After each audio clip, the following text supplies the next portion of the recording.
அண்மை செய்தியாக பார்த்து வருகிறோம். புதுக்கோட்டை மாவட்டம் கீரனூர் அருகே 5 மாத ஆண் குழந்தை உயிரிழந்திருக்கிறது. அந்த அண்மை செய்தியை பார்த்து வருகிறோம். இது தொடர்பான கூடுதல் விவரங்களோடு இணைகிறார் செய்தியாளர் பாக்கியராஜ். பாக்கியராஜ் வணக்கம். இந்த குழந்தை எப்படி இறந்தது தொடர்பான விவரம்?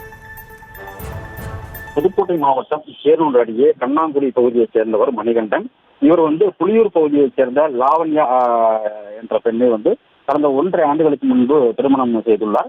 இவர்களுக்கு 5 மாத குழந்தையாக ஆதிரன் என்ற ஆண் குழந்தை உள்ள நிலையில் குடும்ப தகராறு காரணமாக லாவண்யா தனது பெற்றோர் வீட்டில் கடந்த 3 மாத காலமாக குழந்தையுடன் வசித்து வந்துள்ளார்.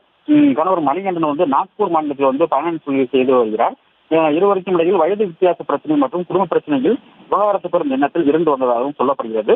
இந்த நிலையில் புலியூரில் பெற்றோர் வீட்டில் வசித்து வந்த லாவண்யா நள்ளிரவில் குழந்தையுடன் உறங்கிக் கொண்டிருந்த போது மற்ற குடும்ப உறுப்பினரும் உறங்கிக் கொண்டிருந்ததாக சொல்லப்படுகிறது. அப்போது லாவண்யா திடீரென குழந்தையை காணவில்லை என கத்தி கூச்சலிட்டதாகவும் முகமூடி அணிந்து வந்த மர்ம நபர்கள் தாலி தங்கியையும் படித்து சென்றதாகவும் குழந்தையும் தூக்கி சென்றதாகவும் உறவினரிடம் தெரிவித்துள்ளார். இதனால் பதற்றமடைந்த உறவினர்கள் வீட்டை சுற்றி குழந்தையை தேடியுள்ளனர். அப்போது வீட்டின் பின்பற்றி உள்ள தண்ணீர் சேரலில் குழந்தையின் உடல் கிடந்ததை கண்டு உறவினர்கள் அதிர்ச்சி அடைந்துள்ளனர். இது தொடர்பாக அளிக்கப்பட்ட புகாரின் அடிப்படையில் கீரனூர் போலீசார் சம்பவ இடத்தில் சென்று குழந்தையின் உடலை மீட்டு புதுக்கோட்டை மருத்துவக் கல்லூரி மருத்துவமனைக்கு உடற்கூறாய்வாக அனுப்பி வைத்துள்ளனர்.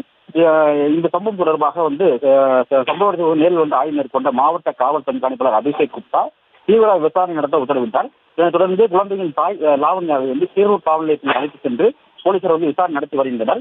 மேலும் மணிகண்டன் தரப்பையும் விசாரித்து வருகின்றனர். லாவண்யா முன்னுக்கு பின் முரணாக தகவலை கூறி வருவதால் தொடர்ந்து போலீசார் தீவிர விசாரணை மேற்கொண்டு வருகின்றனர்.